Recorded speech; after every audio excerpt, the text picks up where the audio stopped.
Episode 488 of the TV Dudes, recorded May 23rd, 2024. Mob Psycho 100!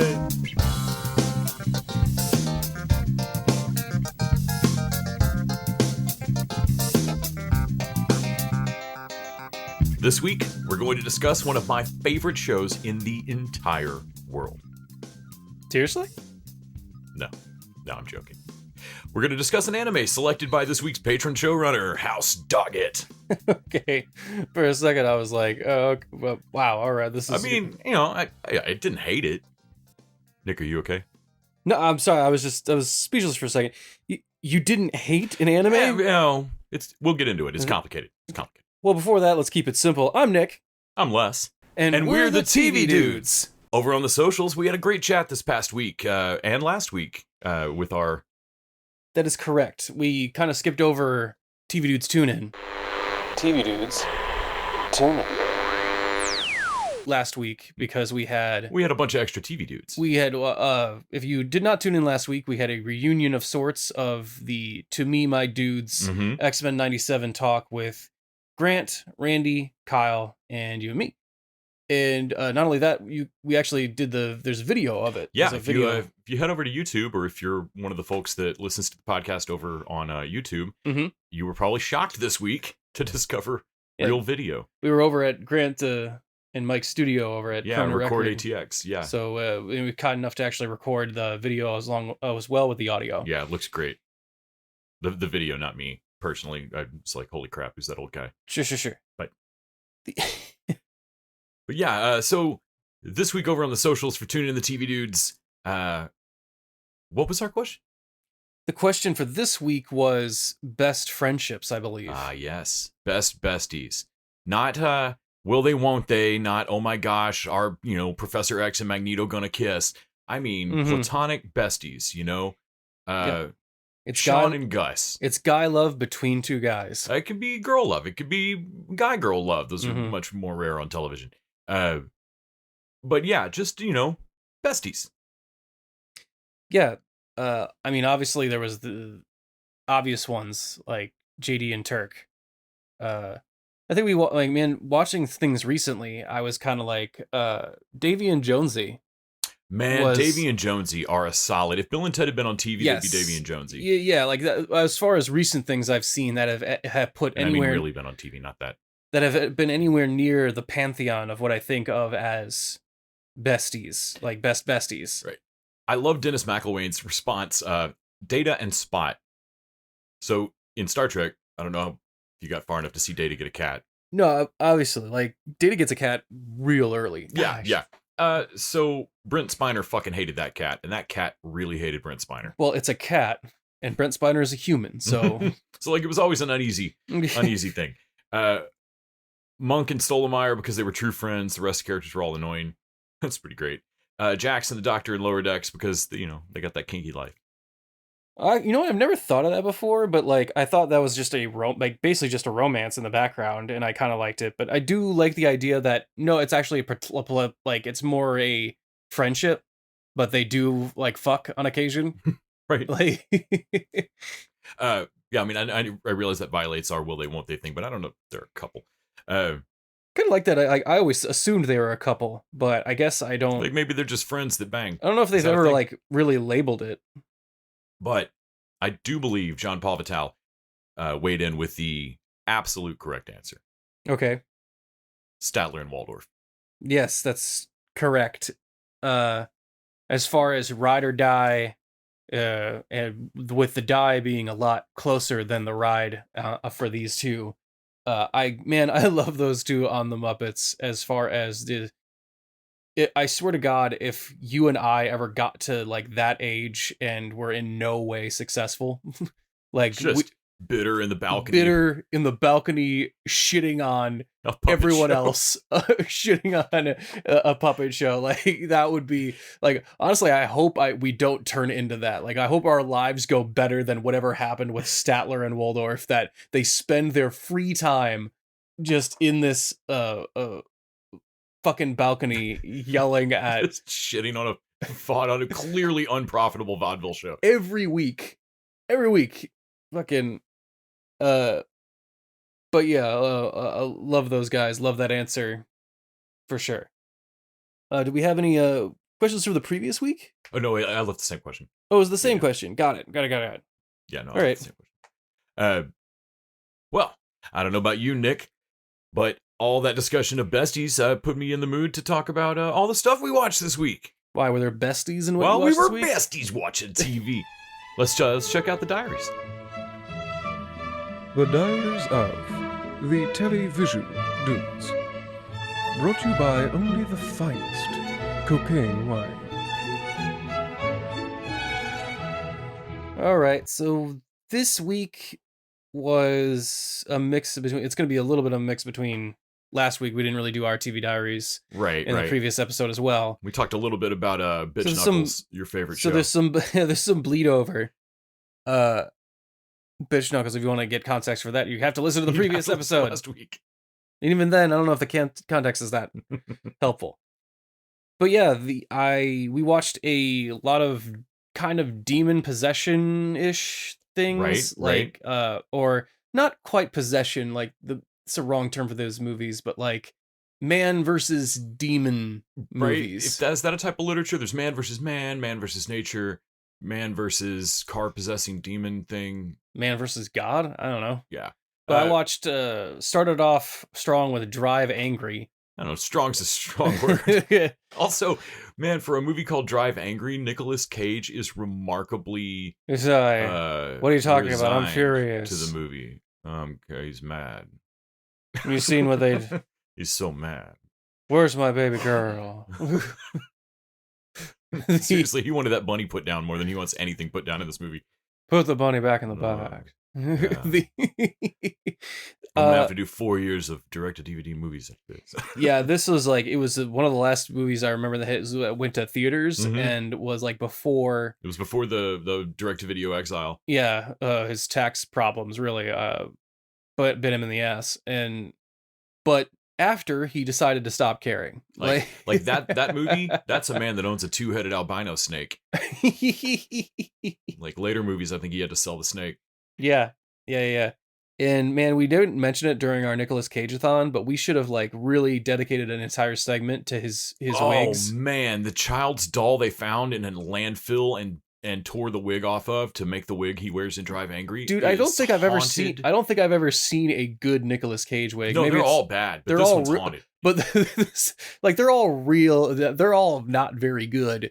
But maybe it's like Bruce Willis, where I know he's bald under there, so like I can't picture it. Right.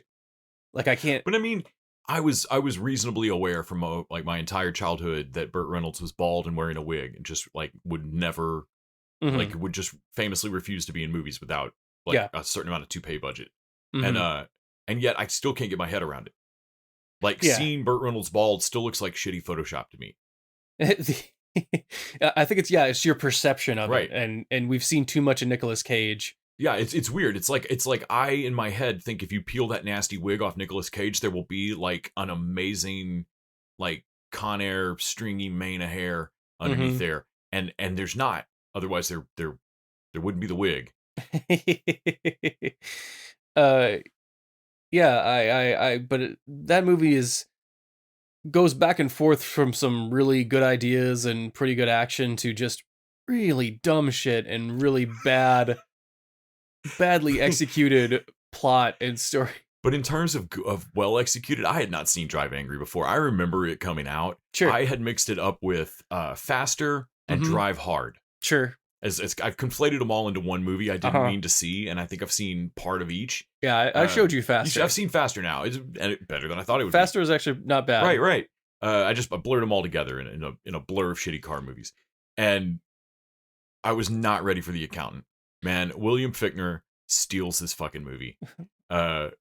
Absolutely steals it. There's the effect where he's driving a hydrogen fuel truck, I believe. Tanker truck through like 60 cops, like all parked cop cars, just banging cop cars off like bumper cars, just pinging them away. Rolls the truck.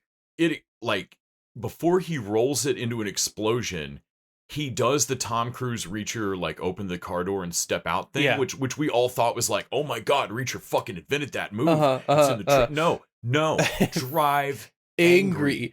because Fickner. Fickner steps out of that truck as it's knocked back and about to roll onto another car he's hit and stands there and smells Nicolas Cage as he drives by. Yeah, he does this weird head. Like, it can only be you called it the Fickner. Ficknerism. Yes. Yeah. It's like instead of a sup nod, he also like smells your hair from a distance. He does a half circle with his head. Like when other person would nod, a nod is up and down. It's Right. vertical. No, this But feels Fickner adds a whole 360. like when you watch Willem Dafoe have a normal conversation in a movie and you're like, see, that's where a human would have just nodded. Yeah. And you're doing this like And you're weird thing. And yeah, but it works, man. It's awesome. He, as the accountant, is the best thing in the movie. There can't possibly be enough of him in it. I'm the accountant. Is that supposed to mean something to me? Only if I add you to the books. Oh, it's dumb and a great line. It's I like- love it. It's like, so like, wait, did this movie just get awesome? Nope, there we are. No, it didn't. Yeah, there we are again. Nicolas Cage And shows we're back back. up. Damn it. There's that wig. That led us to Fallen, Now, Fallen. of all things. Man, if you've not seen Fallen since back in the day, this is the late 90s, mid 90s probably. Yeah.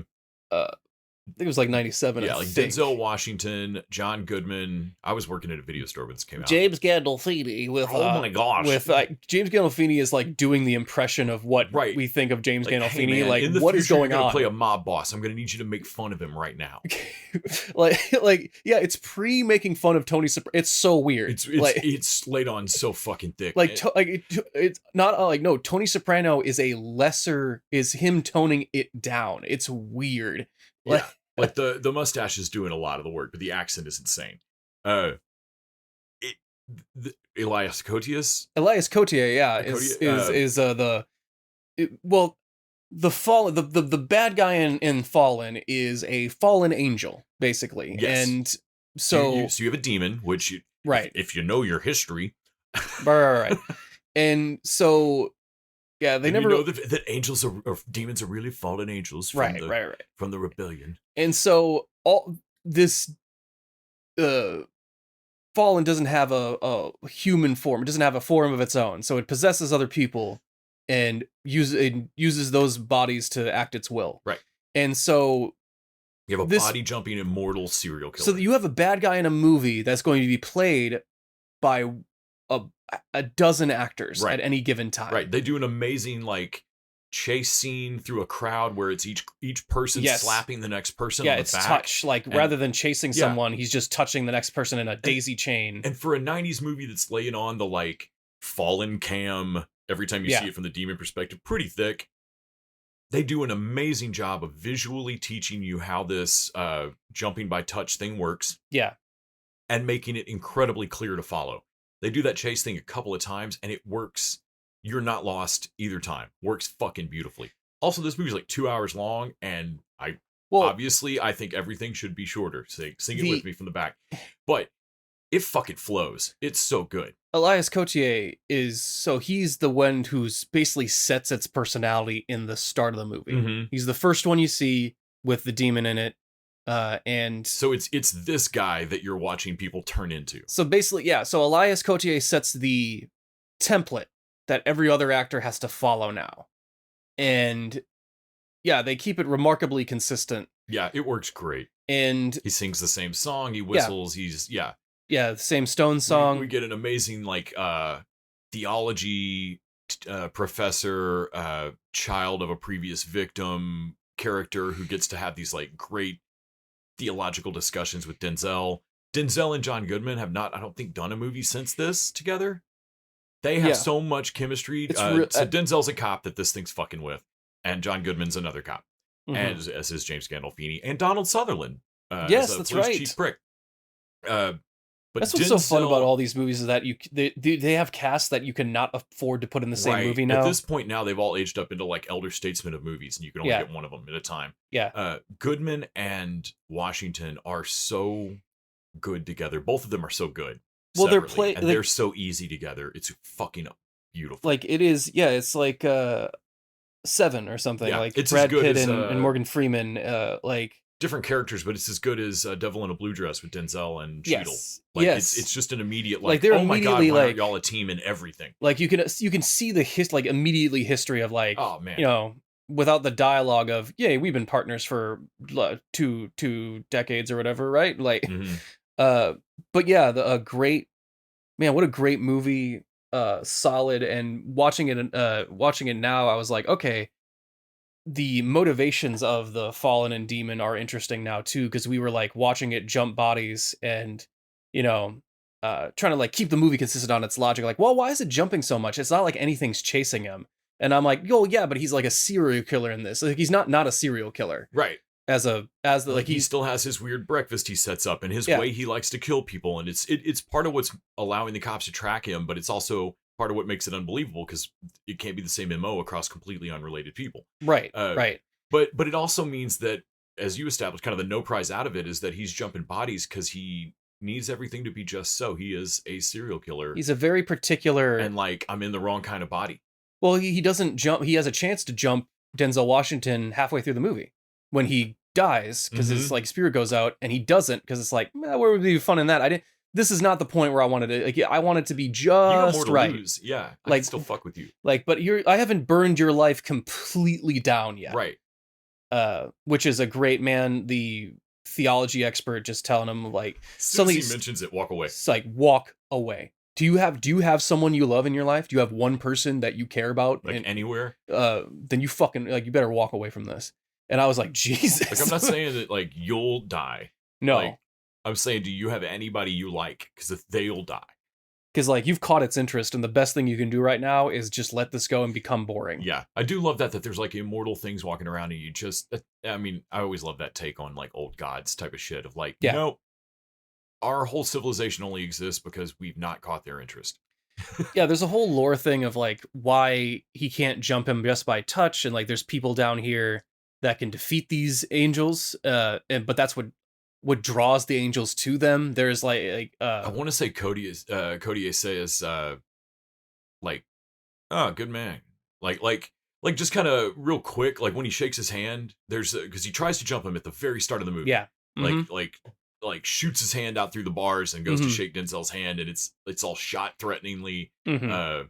And Denzel grabs him, and like he's in the middle of his patter of like just talking endless shit. Yeah, And I want to say he says something like, "Yeah, still a good man, good man." Like, still and a good man. it just kind of flows into the conversation. But I kind of took that to mean that like, oh, there's got to be a crack in the armor. The only man I go back and forth on the ending, because like I think it's a good ending. So if you've it not just seen the pisses ending me of off. Fallen, you should just skip a little bit ahead.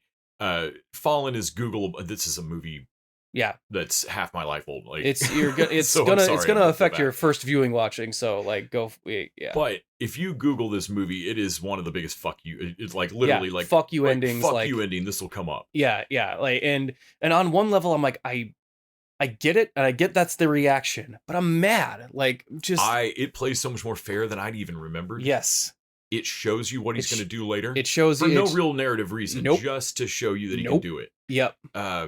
And then he just when you think like Smile Mhm. style that like you've got it trapped at a cabin, you're gonna end this Well, body jumping he evil. does. Hobbs does win. That's what pisses me off about it. He doesn't like. Yeah. He does not fuck up. Like he does not make a mistake. He just doesn't know a rule. Like he right. doesn't know. Like it's It brings it in line with like Abigail, like recent vampire stuff we've watched of like where you're going, okay, these are fictional monsters that are I guess real. What do we know about them? Is it crosses work? Silver? What do we do? I And- guess they do get away sort of with it when the angels like and like. Can you imagine living for 1,000 years knowing you're about to die because of this 'Cause a- fucking Yeah, cop? 'cause Like some some cop just can't let it go. self-righteous piece of shit can't yeah, I do like that the angel admits at the end that he was chumped. Right. That like no, This was close. the reason I got out of this was dumb luck. Yes. Like yeah, I do get that feel, and it makes it anything that say any Deus Ex Machina kind of thing. Yeah. Always is going to feel like a bit of a cheat, bit of a fuck you. But honestly, it makes the movie such a like what? yeah. But without being high tension, where I'm like, no, No, that all makes sense. Damn it. like yeah, it was great. Remember- revisiting this was absolutely wonderful. remember at the start of this what I said? Like, yeah, like the whole everything is a lot cuter on the second time around, Mhm. and like paying like very particular with their dialogue and narration. And there are some hysterical moments. At one point in the middle, the demon's in a body that pulls a gun and fires at Denzel, and Denzel shoots back and kills him. He jumps to a nearby woman, mhm. bystander, and like 10 or 15 minutes later, in a different Yeah. scene, Denzel's in a restaurant or somewhere, and there's news footage on the TV of that shooting earlier in the Yeah. day. And there's the woman that is possessed, Mhm. and she's talking to the cameras going, the cop was just insane. He shot Yep. first. He Well, was nuts. Well, because it was following after the scene where like, well, we have a half a dozen witnesses, they'll clear you. And I'm like, oh yeah, that he'll be clear to this. And then I'm like, why did I think oh yeah, he could be all the witnesses. All the witnesses in a row. Shit. Like, It's- because I they're mean- gonna talk to the same people One after another. One after another. It doesn't like fuck. Oh, it was hilarious. And, Damn and, it. man, how petty the demon is, and just how Dude, he sucks. It's Like hilarious. Azazel is an asshole. Like he's really shitty in even just small ways that are unnecessary. It's great. You can just see the glee. That also led us to Late Night with the Devil, Yes. which you had watched before. Yeah, I saw that in the theater. A movie about a late night host trying to beat Carson ratings by having a possessed girl on. Right. By having basically like Chris McNeil, like the kid from The Exorcist after a book has come out about her. Right. And I think you liked that movie more than I ended up liking it. I liked the style of it and how nuts it goes at the end. I like the visual of, but also because it's a pretty simple movie that shows you the trick it's about to do, explains it as a magic trick, then does it, and it still manages to at least partly like work you for a second. Yeah. Of like, oh, like when it reveals at the end like what's quote unquote really happened a little bit. I still had the moment of like, fuck, you showed me what you were about to do. Mm-hmm. Like it made it function ironically like a magic show. I remember going to see Penn and Teller years ago, and Penn fucking hates charlatan cold readers. Yeah. Like he doesn't mind magicians at all. Do your thing. Don't tell people you are really talking to their dead parents or whatever. That's fucking that's fucked up. And so he'll explain it all as part of the show. Like this is how cold reading works. Mm-hmm. And explain all of it and how it works, and like there you go. And then proceed to do it so well that it blows that explanation away. Yeah. And it's a wild feeling of like where he's like, no guys, now remember this. What I just did is still not fucking magic. There's a South Park episode that like where Stan does the same fucking thing. Like, okay, let's back up, and everyone in the audience backs up. No, literally. God damn it, you are all suggestible. Right, and that's basically like, and so like watching this was, I got a kick out of the trick of it. Plus, they did this on no money. Dropped all their money on David Dasmalkian, which is not a lot of money to drop. No, and got their money's worth out of the dude. He does a good job in this too. They also caught some shit for a couple of AI interstitials. That's going to happen more and more. I don't know what to do about that. We watched the John Oliver on food delivery, which was pretty depressing. Right. Wasn't sure what to do about that. Nope, that's not great. I do like that at the end, like, oh, so the ones benefiting are you guys ordering. Right now, yeah, these things are just flat out unprofitable. The restaurants are kind of getting rat fucked. There's really no way around it. Even if you don't use it, they're still somehow sticking it to the restaurants half the time. Man, the bit about restaurants going, we refused DoorDash or whatever, so they just put our menu up anyway, and they put up a wrong menu. Yeah. And so now we just get calls about food we've never made, and get 1-star reviews when we don't have it. Like, oh my god. So yeah, that was depressing as fuck. I put that in the same box in the back of my head as knowing that ChatGPT costs a bunch of energy and water.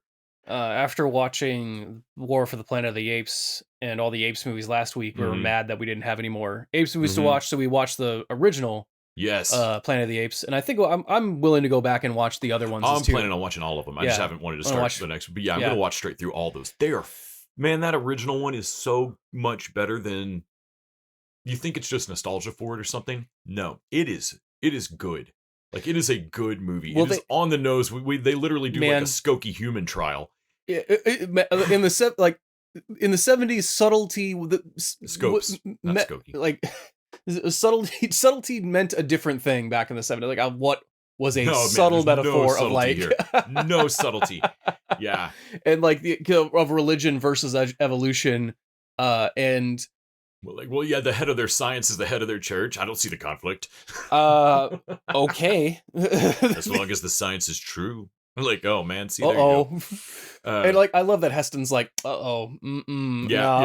this might be apes, but I recognize this. Dr. Zaius does suck. Like, especially, I did not remember as a kid from the ending the complete betrayal of the apes they found in the vault and everything. Yeah, like they prove everything was right, and he just goes like yeah, blow up that fucking cave, and you guys are gonna stand trial and lose your fucking medical licenses. Like, well, shit. What about the guy riding off into the Forbidden Zone? He's never coming back. Yeah, fuck him. Like, he ain't coming back. We're gonna tell people. I don't care. We'll kill both of you.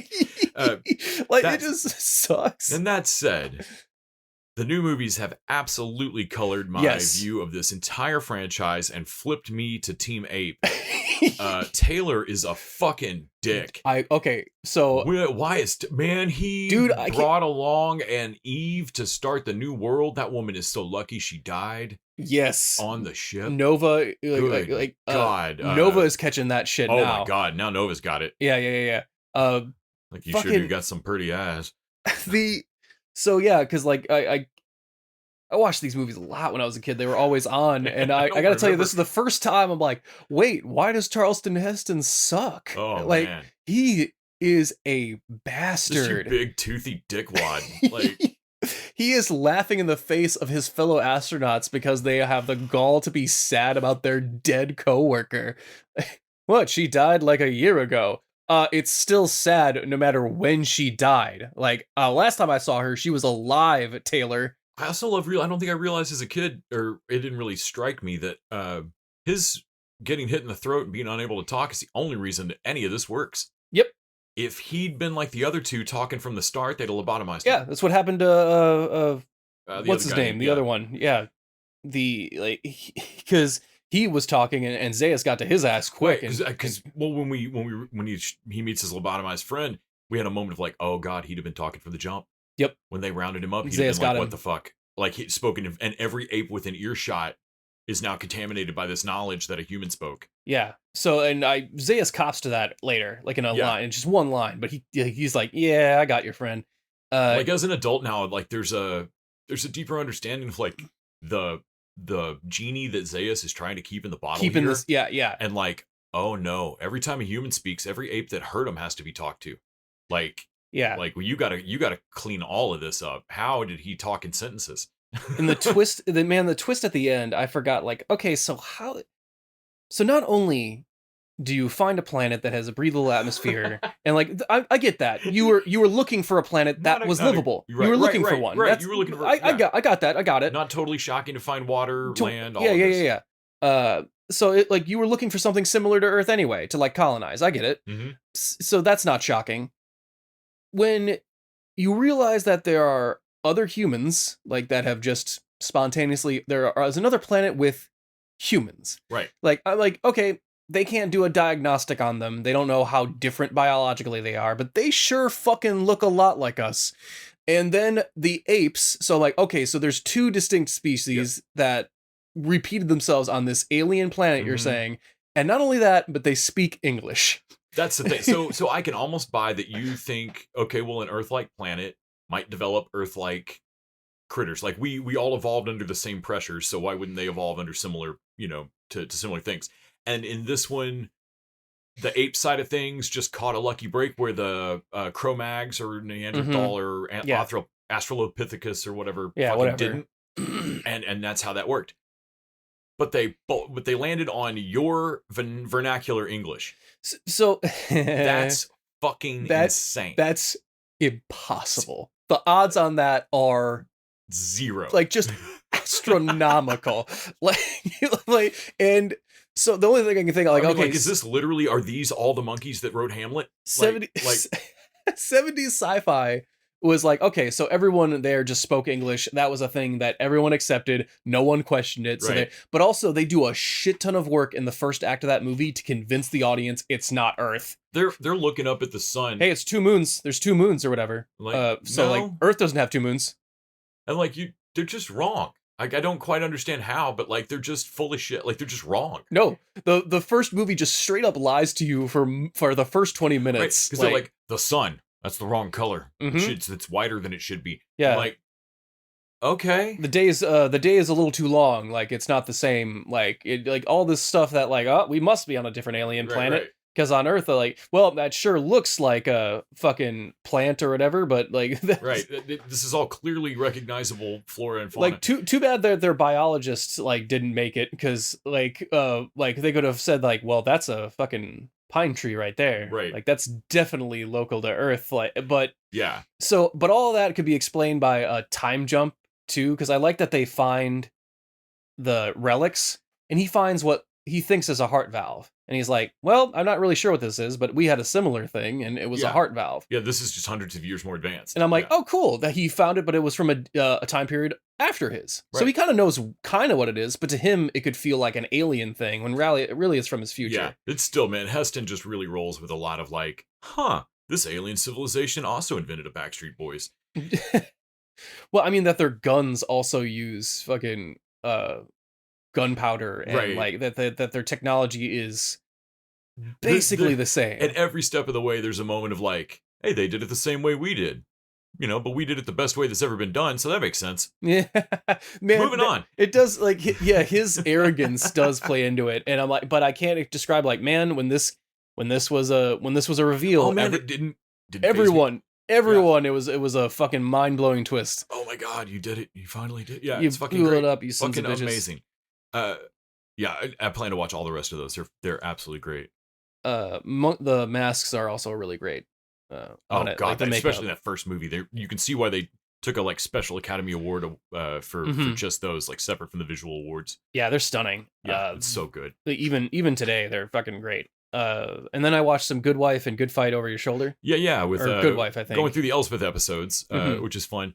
Man, I forget how the tone of that show is so different than Good Fight. And it's because that Good Wife is absolutely about Alicia. Alicia Florrick, the titular Good Wife. And man, I forget how much the arc of that show is Alicia coming into her own and finally showing some spine. When they go back and show some flashbacks to the first episode, it is amazing how much Juliana Margulies has like a meek stature that she across the show like changes how Alicia walks and stands. It's really kind of cool. So also, she becomes an unpleasant person by the end of it. And I don't think intentionally. No, they're a little heavy-handed there. They overplay. If it was one thing, like I kind of like the idea of telling a story where someone, a meek good wife, finds her power and becomes her own person, but her own person is a bitch. Right. Like that. I don't think they quite realize that. I don't know. Because finding your own person and finding the strength inside yourself isn't inherently good. Right. Like that you could be like finding your own power and like doesn't inherently mean you're gonna do good stuff with it. Because she is genuinely shitty to her other female coworkers. Yes. And Anna Camp, like, she is shitty to her for like no reason. Yeah. And it just happens a couple of times. Because she's like, oh, how dare you promote that woman? Like, like earlier, I had to fight for what I did. Like, wow, okay. People accusing you of that same thing is a plot line going constantly on this show. Yeah.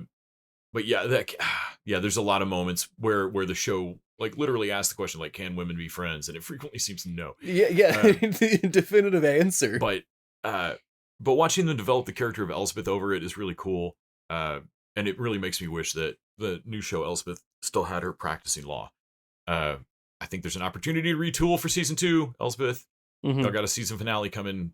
Get her barred in New York, and let's go. Right. Is in your diaries? Is there? You said Cloak and Dagger movie? Yeah. So is there a Cloak and Dagger movie? No, not of the Marvel characters. No, there's a movie called Cloak and Dagger. Oh, okay. So Dabney Coleman passed away. Because I was like, I knew there was a television show that I never watched with Cloak and Dagger. Like everybody's favorite curmudgeon, Dabney Coleman, Boss on 9 to 5. There's a shit ton of movies. You definitely know the guy. Beloved actor when I was growing up, passed away. And so I went back and watched a movie with Henry Thomas and Dabney Coleman called Cloak and Dagger. It's absolutely adorable.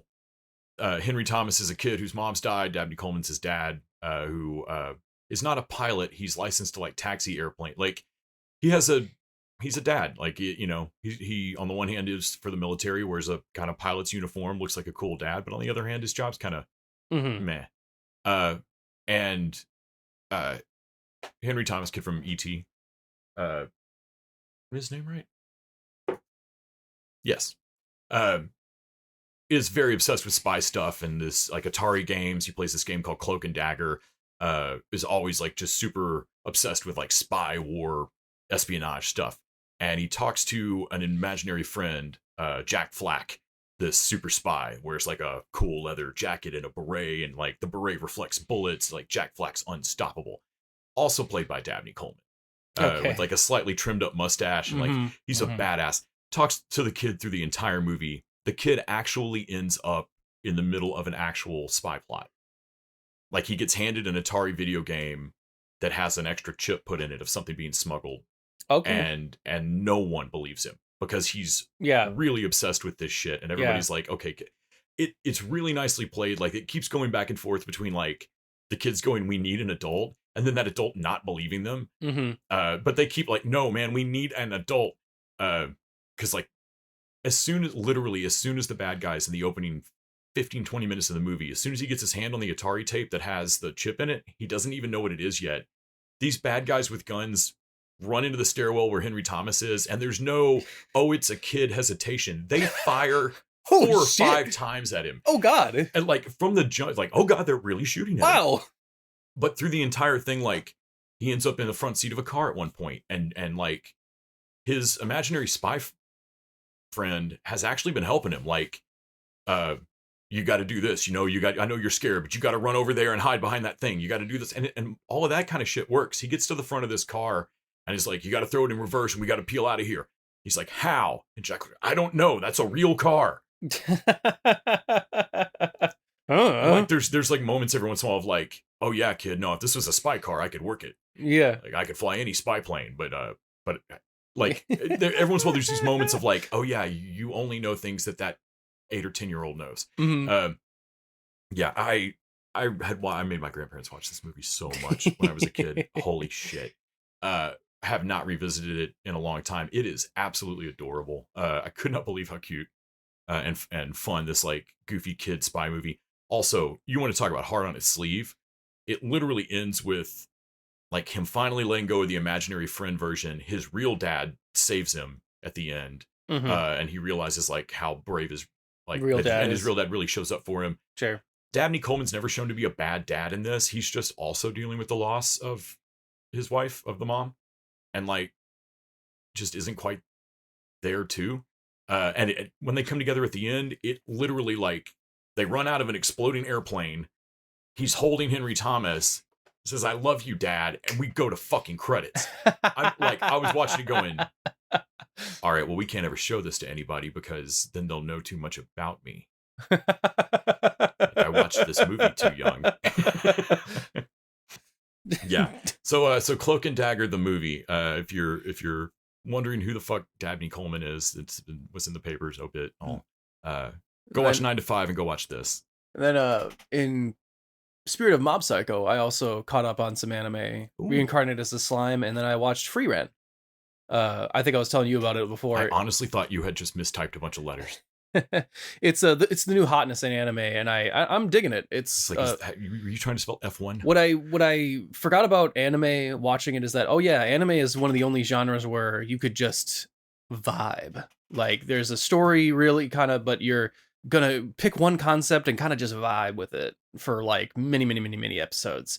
And this one is the elf of a hero party. Like it starts with the hero party, they win, they kill the demon king or whatever. Hero, dwarf, and human and like wizard are all like, yeah, oh great, fucking, I guess I'll see you guys later. And like the elf like goes like, I mean, probably not. I live thousands of years. This was like 10 years was like a weekend for me. Like they were together for 10 years.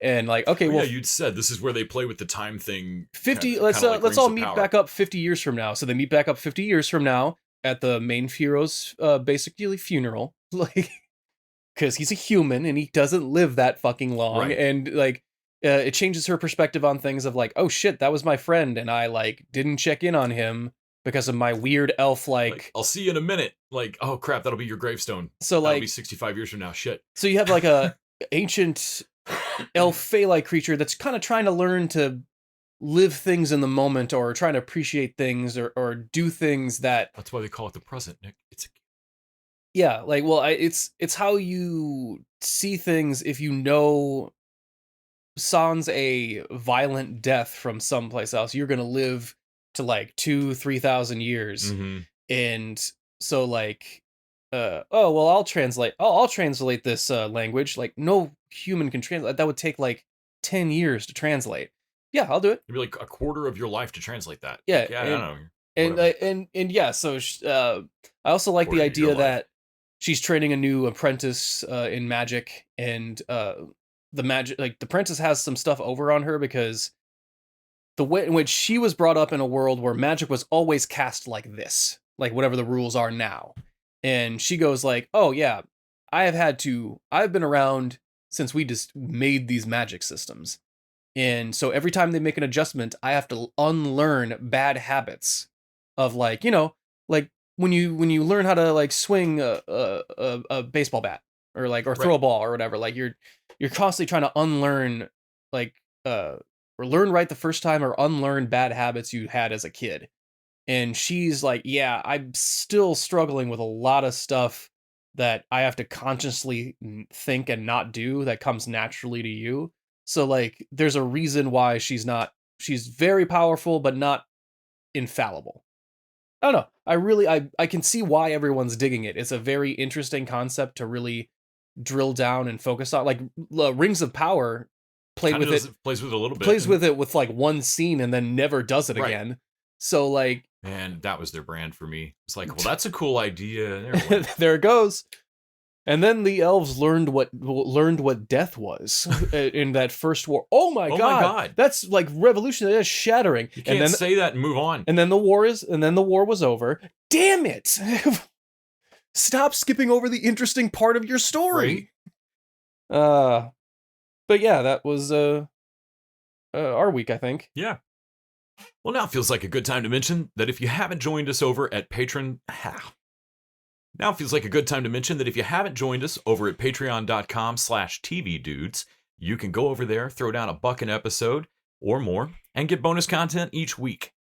Bonus content, not unlike the Planet of the Apes movies movie we just watched. Right, Kingdom of the Planet of the Apes. Or this week, we've delved into quite the... well, we went down to the Amazon and studied spiders. And we're going to talk about Madam Web that we finally watched on Netflix. Indeed. But yeah, you can support at patreon.com/tvdudes. You're only charged for the bonus eps, so just $1 a week. $1 a week, and you'll get double the pod. Danny Doggett recently upped his pledge and selected a few episodes of a beloved show of his for us to watch. That's the showrunner level. Yes. That you can, and we're proof in the pudding right now. You're listening to one of the episodes that one of our patrons paid for. Absolutely. So if you're wanting to jump to the showrunner level, flip your pledge up to it, pay it once. $20, you don't have to stick with that each time. For $20, we'll watch 4 episodes of, whatever you want. This week, Danny picked Mob Psycho 100. He is an Esper, blessed with psychic abilities. A great schooler called Mob by those around him. Working as an assistant for a psychic at 300 yen an hour. You're Mob, and you are a student of the new star of the paranormal world, Ring and Ortega! Even though these tremendous powers have been bestowed upon him, subconsciously, he's always avoided displaying these abilities. Psychic powers don't make a man appealing. So in order to change this aspect of myself, I joined the Body Improvement Club. As he grew older and became more aware, he came to realize just how dangerous his powers were. While attempting attempting to spare the world around him, Mob's aversion to using his powers has become a complex. The emotions locked away deep inside his heart expand little by little, moment by moment.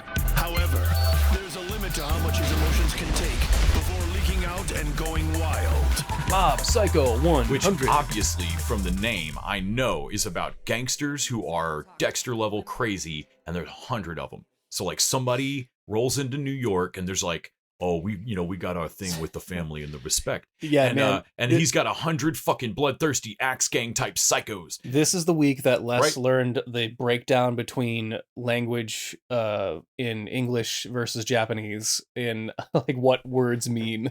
I don't know what you're talking about. Hang on, let me. Am I pausing for this bit or like? Oh, I don't know if you're An actually anime like, television series adapted and produced by Bones. I've seen stuff they've animated. The eyes didn't look like this. So, Shigeo, am I saying his name right? Gejiyama is an average middle school boy nicknamed Mob. Although he looks like an inconspicuous person, I understand that is to be part of a mob, like a background mob of people. Well, a mob of people is a group of people, Right. Like, I mean, in our language, we don't ever say it like that. But He is in fact a powerful ESPer. Esper. I'm not saying that. With an immense psychic power. How is that dumber than ESPer? Like, that's Esper. ESPer sounds like someone who is just the weird tier on ESPN, the Ocho. Man, Esper sounds like oi, after I clean the chimney, we'll go to Espers. Have our prayers.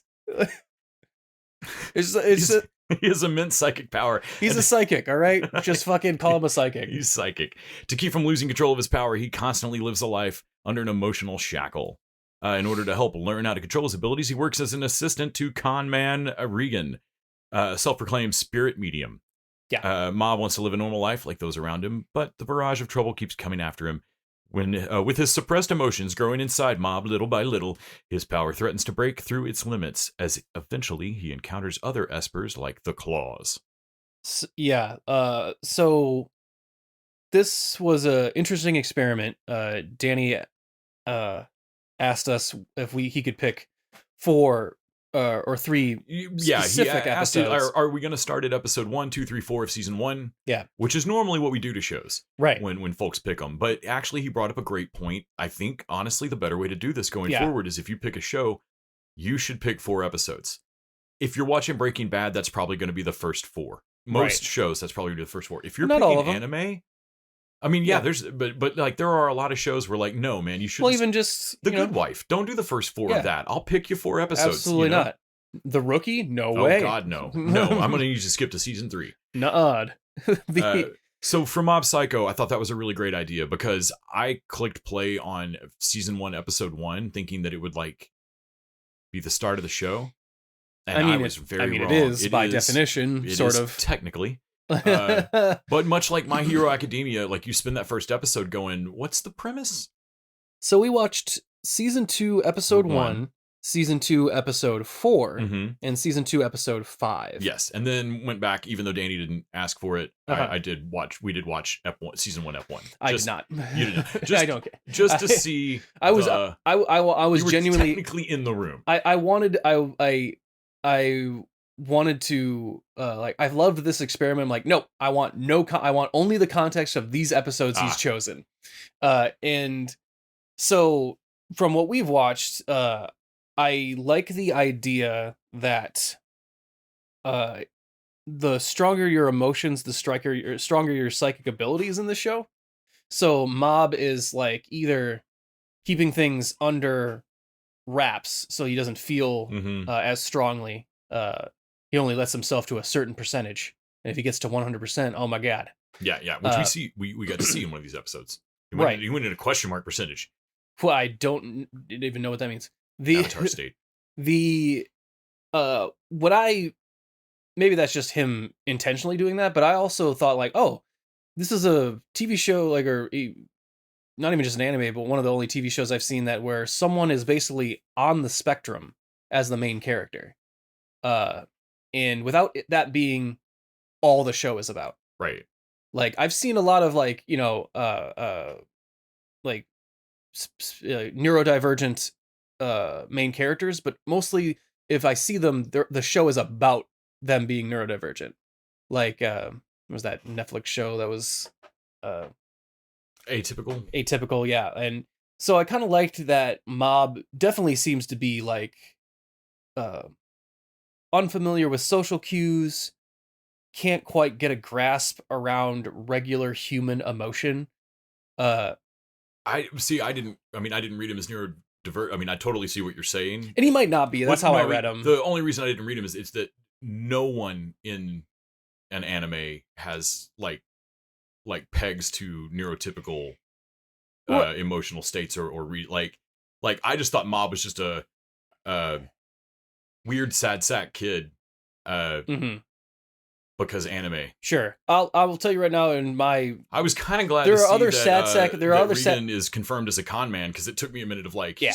We know he's a piece of shit, right? No, he's shitty. Like, I love that in one of the episodes he has like a special technique demon depossession knee. Yes, and he just knees someone in the stomach hard enough to knock them unconscious. To knock the soul out. I'm like, well, I think you just knocked that guy. I don't think that's a special technique. No, I'm pretty sure you just knocked that guy unconscious. Respect for the branding of that, but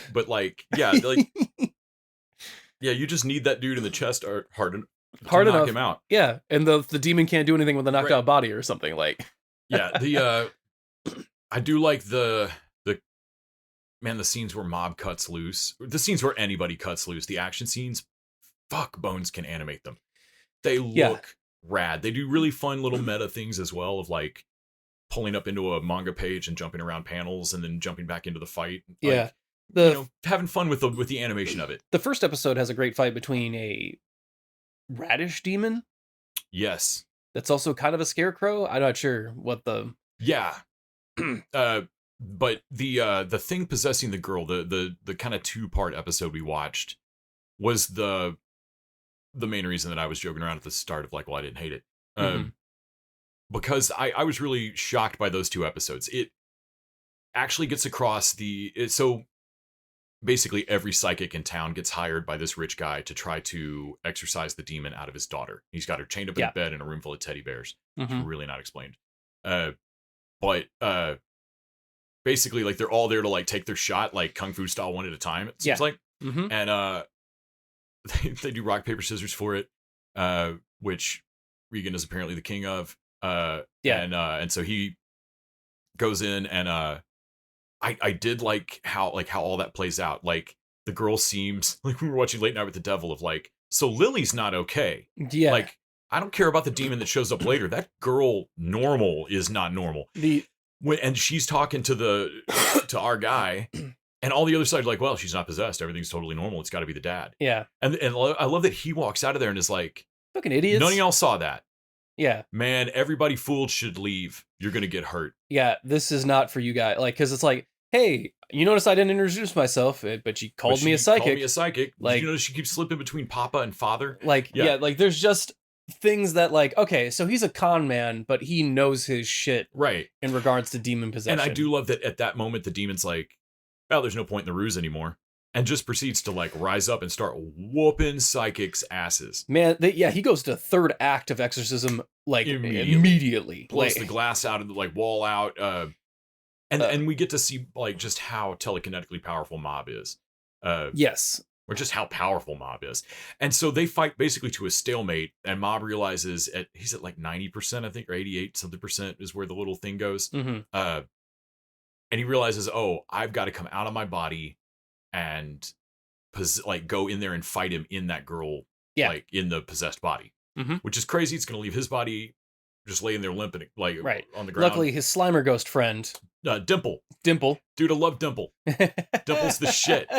So Dimple's another evil spirit that got its ass whooped by him and decided to just stick around. Yeah. And I love that they trust and don't trust him, kind of both. Well, he's hey, could you possess my body for a minute and keep an eye on it? Dude, and Rain's whoa, that's a fucking bad idea. He's never gonna give that body he's back. not giving that body back. And Mob's oh, yeah, it's cool. And I'm I don't know why you think that's cool. Why you think that's cool? And Dimple fucking saves him, dude. Yeah, Dimple fucking Dimple comes through and on saves it. him. Comes through on it. Oh man, I started that third episode, or I guess it's ep 5 of season 2, and realized that like we're in someone's head in like a not real fake, like the demon decides that he wants Mob to be like him. Mhm. And so he just decides to take Mob back into his childhood and rerun those childhood memories, but making all the bullies meaner and Well, he also to push Mob into killing somebody with his powers. yeah, because like like what would your life be like without your powers? Right.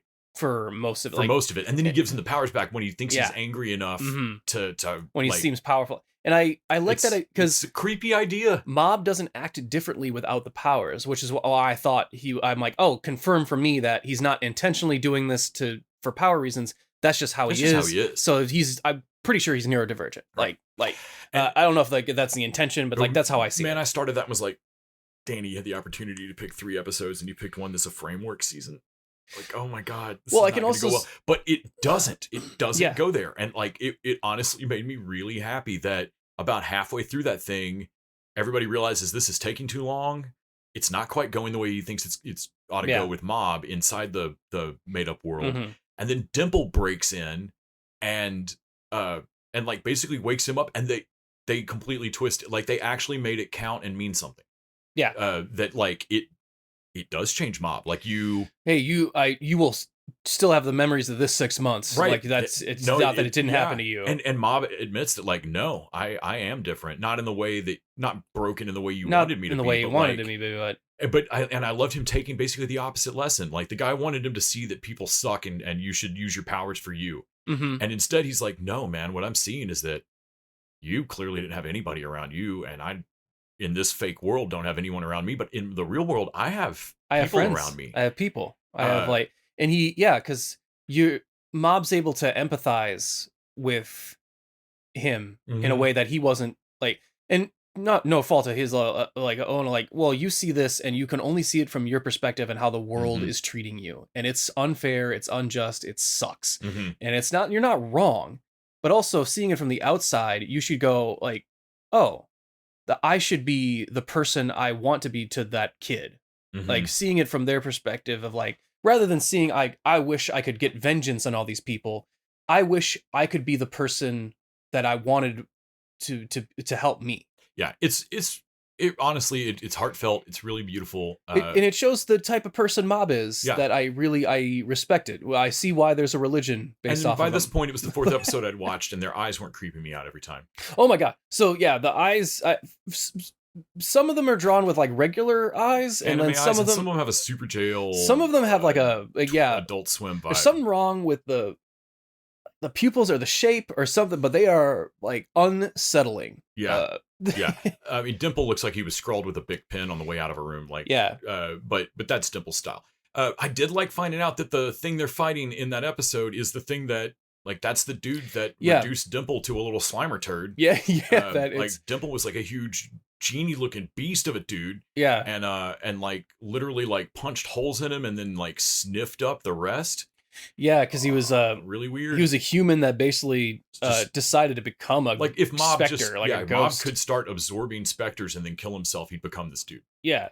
And for this weird vengeance. I do also like that the girl that he possesses is like, oh, so you're like that in the thing, you're like that in real life. And she goes, yeah, I'm kind of shitty. Like but she does it seems like it affected her too. Like she apologizes at the end profusely. At the end of that episode, right? And also she's like, "Hey, that Mob guy, he's super cool." Mm-hmm. Like, and like you get the feeling that maybe she'll pop back up again, or at least show that like she's kind of changed her perspective on stuff. And clearly, there's a shitload of this show that we jumped to season 2. I don't know who the person is that powered him up a little bit to help him break through the shield, or powered Dimple up, I guess, to break through the shield. Yeah.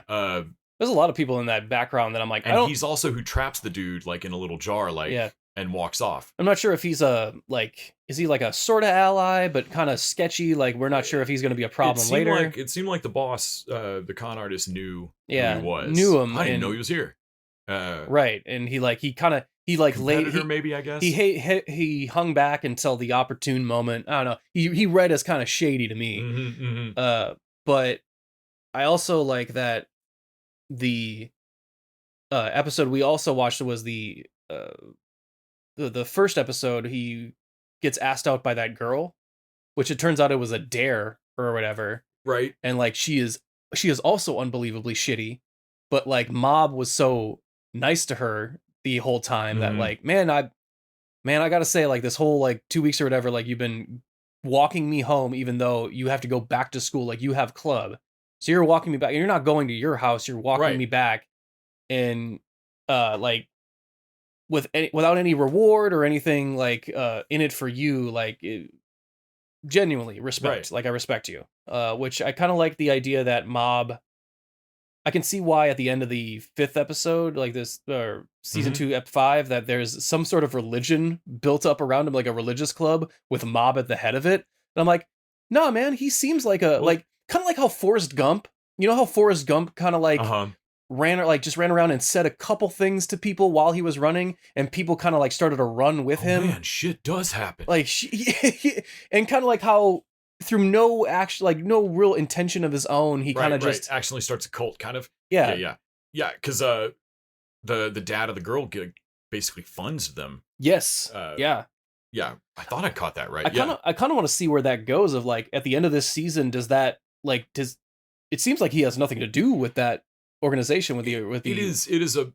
I was shocked. It is a pretty cool story. I like the characters. I kind of like the Ghostbuster-y setup of the world. Mhm. There's a shitload of these, of demons everywhere, ghosts everywhere, and there's a lot of psychics. It's all real. Mhm. There's My no God, problem there's so with many that. psychics. Like there's no problem with believing any of that. There's so many psychics. I forget that they have to keep that a secret from other people. Of like oh, normal people don't know about ghosts and psychics. Really? There's like a lot of you. And like, so what do the normal people think most of the phone book is for? Like 3. Because like most of the phone book has to be you freaks. Has to be. It's like Hitman and John Wick universe. Like, no, how is this city like 35% Hitman? The Right. economics don't work on that. Right. So the Continental's just got to have a rule that like you don't take kids hiring hitmen to kill their teacher before a test, because that has to happen all the time in this world. Every kid's got to be like, I'll have you killed. Yeah, there's so many people in that fucking mansion. I'm like, no, like some of you have to be like train operators and like do other like jobs. Right, how like does the city like support? the city has to function. Like, If there's 1,000 of you labor wise, then you suck. yeah, because you shouldn't support 1,000 of you. You have to get together, decide like who are the like 50% of who the shit are shit at this the you most. Can't all be car mechanics. Yeah. And we have to decide, because like the rest of you got to go and do, like, you can't all be going off fighting psychics fighting like spirits all the time. Espers, you're sure? Sure. God. I think I heard them say it one time. I'm so. sure you're right. I just don't like it.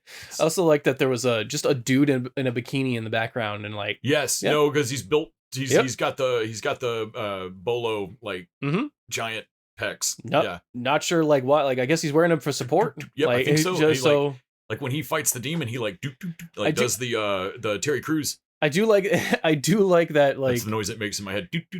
It feels like you could feel the artist going like, well, I don't have to explain any of these people or their powers because they're just background people, so I'm gonna have fun drawing whatever these weirdos are. So that like 50%, I don't have to explain any of this spirit, I think is probably the feature, not the bug, for a lot of folks for anime. Yeah.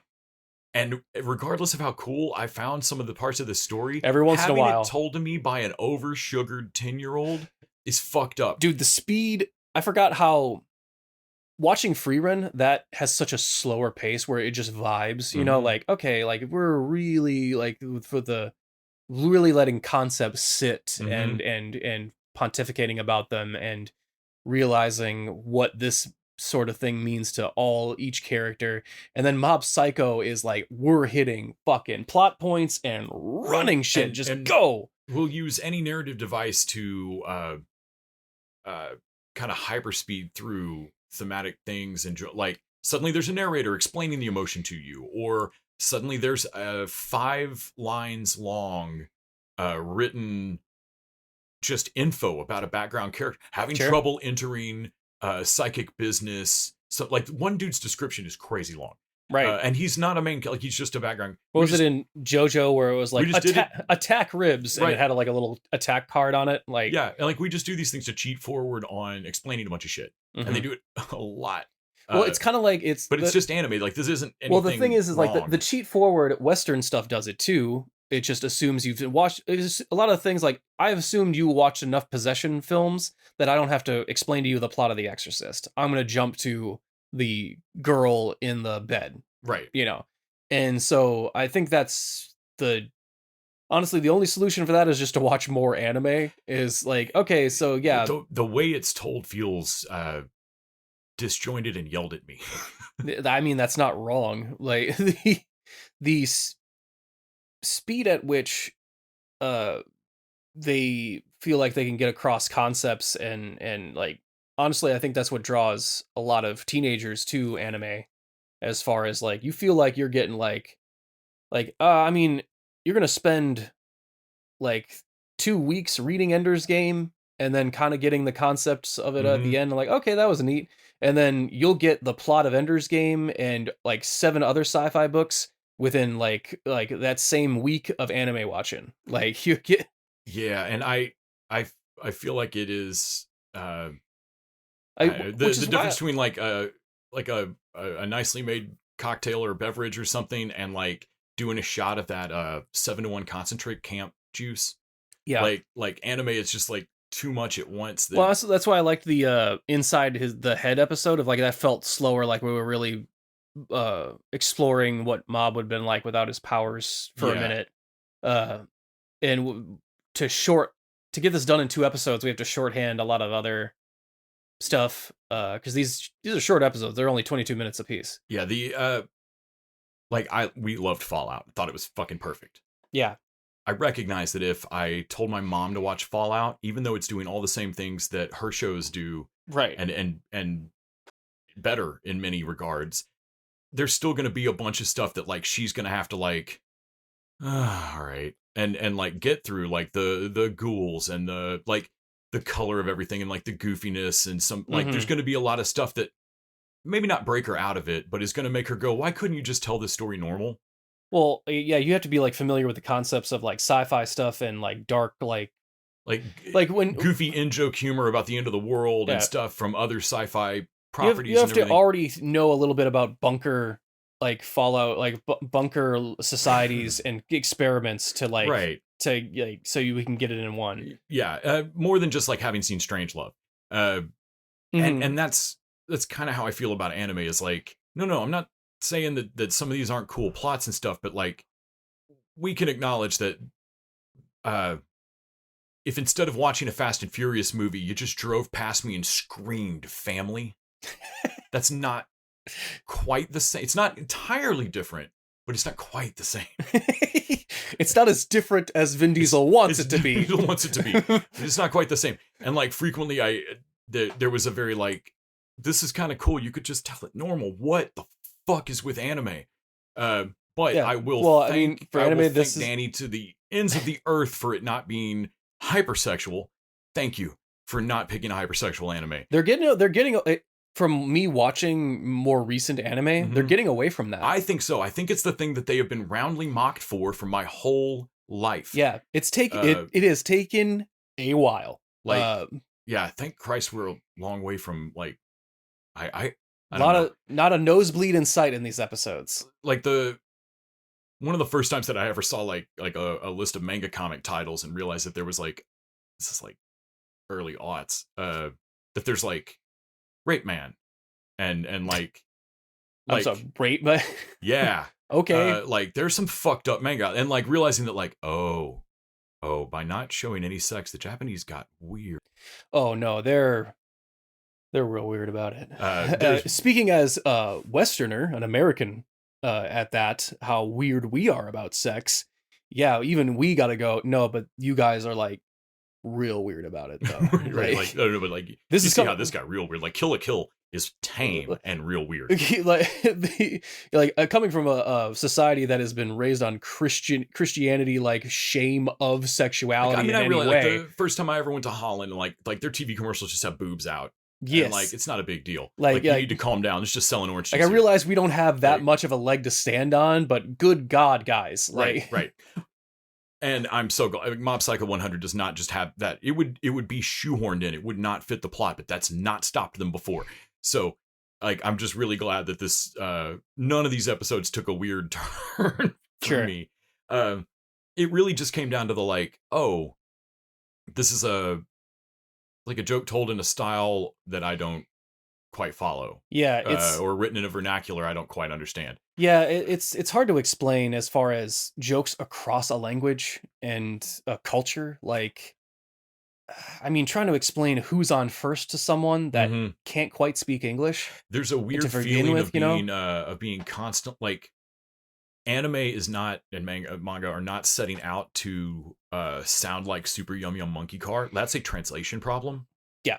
Like that's it that's a problem with me reading translated stuff. Like Mhm. and often the further back you go, translated more and more cheaply where that was not valued. New. And so it is a weird moment to like feel like as I get into it that like, am I getting into like I don't know, what's the Asian version of a black scent? Like Yeah. like am I into Japanese, like if I get into this, am I enjoying Japanese culture, or if I go and yell the thing that excites me about anime, is a Japanese person going to go, dude, we don't talk like that, racist, what the fuck? Hey. Like, hey buddy.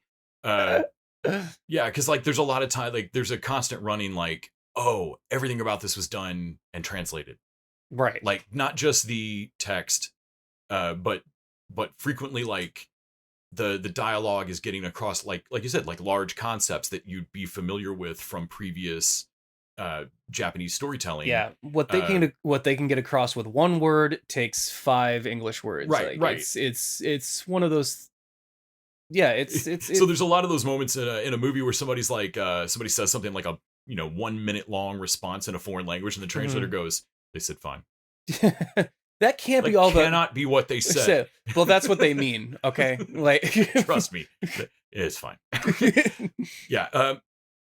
Overall, though, I was shocked. Danny had gotten a little bit of cold feet and was afraid that he'd picked way too anime for us. Yeah. Of like, oh crap, that's gonna be too anime. This has been the most anime thing I've watched in a while. It's definitely the most anime thing I've watched. We'll just stop that there. And it was really good. Like it definitely took me 4 episodes to get took me 2 episodes to get past the eyes. They haunt me. Right. But it took me like 4 episodes to get into the rhythm of his con man boss calls himself master. It's weird. Mhm. And like what is wrong with Mob that he's such a milquetoast lackey to this guy. Yeah. And and like there's reasons. But honestly, it was Dimple in the 5th episode that made me go, okay. I grew up on Ghostbusters. Yeah. I get what we're doing here now. Yeah. All right. He's very much their Slimer. Right. Like I don't have that itch in me of like, oh man, I want to. I got an hour to kill today. I'm throwing some anime. Like that's not. I may end up eating. I kind of want to do in this a year or concept 2. though of picking certain episodes, but do it with My Hero Academia again, like trying to like. No, I think you are right there. Having experienced this, I think I should jump to way later in season 1 or into season 2 of My Hero. Yeah. And watch like pick a fun fight episode. Yeah, I realized like, oh, My Hero Academia, like, oh yeah, it's one of the only animes that doesn't quite get to its concept in the first 30 seconds. Like, Right. And honestly, of all the problems that I think, I'm not going to say problems anime has. I don't really think that anime has as many problems as I think it does. But problems I think anime has, usually getting to the fucking premise is not one of them. Nope. No, but there's pretty a couple, quick about but it. there's a couple of shows. I started that season 1, episode 1 of Mob and was like, what are we doing here? Mm-hmm. And My Hero Academia, like the same, like, how are we not to school yet? Yeah, like shouldn't we start? Like, I thought this was what the show was about. Like, Right, shouldn't we just start here? should we start at the school? Like, I don't know. You gonna watch more Mob Psycho? yeah, I think I wanna watch the next episode to see where the religion like that this being built around Mob kind of I am goes. interested in that. I am not opposed to watching more of it. I would go look up a list. I'm sure there's a listicle or something of Episodes best or episodes. arcs or whatever. like because this two episode arc was like pretty good. Like it was a pretty really cool. and a pretty good self-contained story too. Did throw up a title card credit just in the dead center of one of them. Sure. I'm like, okay, Like it was a natural narrative point in like where we were gonna, but I was like, you guys have control over where these are split. So like why didn't this fall on the seam of an episode? Anime weirdness. Because this is where it would have gone though. Right, Absolutely. but like the episode isn't over yet. So No, like but we maybe feel like it is cool, then cut it here. No. No, but there's some more falling action after. Man, there were also it was cool looking. There was a long, like prolonged fight in ep 4 or 5, I think. No, it's 5. When Mob goes up to question mark power and like just whoops everything, like blows everything up. It was literally just exploding lights like an epileptic fit, and I don't hate it. Well, it's because he's in that world. He technically doesn't have a limit on his power. There is no like percentage. Nth world. Yeah, it's fucking wild, and it's super cool. But it went on long enough that I was like, I have no visual perspective on what I'm watching here. Like I don't know which dots are who. Yeah, I know. All I know is that cool shit's blowing up. I did have the same moment. I'm like, I think Mob is winning. Like Right. that's I'm rooting for it, but like Right. also I'm not 100% on what's going on. No, we're in the Wonka tunnel here, man. Like I don't know what's happening. Yeah. All told, that was fun though. I mentioned that I was watching anime this week to Fanny's kids, and Cash had watched some Mob Psycho, and when he was like, "Oh yeah, that's an alright one," Right. I was like, "So is it good?" It's all right. Eh. All right. It's like, all right, well, Mhm. so saith the I think Cash just turned 10. But yes, so saith the 10-year-old. If you would also like to curate our television watching, you can also join at the Patreon level of $20. level. Yeah. Showrunner, and pick your own 3 or 4 episodes of your own show to for us to try out. It doesn't have to be anime, I mean, it probably should, but it probably will be. because like you have to pick I mean, something. we're gonna that, watch everything else worth watching. you got to on pick our own. something we aren't just Right. gonna watch. So like Right. it's good. Unfortunately, that usually means it's got to be out of our wheelhouse. or I whatever. appreciate nobody throwing down to make me watch Baby Reindeer. I just don't want to. Although Physical 100 did pay off, Dude, Physical 100 was the shit. So I'm glad we Oh, got that one. That was so good. That is why we started watching that. Yes, Yeah. that was a Patreon request, and I'll always remember. Like, I thank God we have this level. Absolutely. So, man, go out there and pick something that'll surprise me. I wouldn't have thought a Korean reality show would have done it. Absolutely, yes. But yeah, Mob Psycho 100, not bad. Not bad. Still anime, but that's just my problem. Hey, that we're getting there. Right. Like that is fucking wearing me down. there is Damn it. hope. There is now hope in my eyes. Well, speaking of hope for us all, we're gonna tune in next week where I'm gonna watch I guess kind of an anime. We got the return of My Adventures with Superman. Sure, Sailor show Moon, next Sailor week. Moon Superman. Sailor Moon Sailor Superman Superman. over on Max. Cannot wait. And you can head over to patreon.com/tvdudes and hear what we thought of Madam Web. But until next time. Until next time. Terabiyaro wato.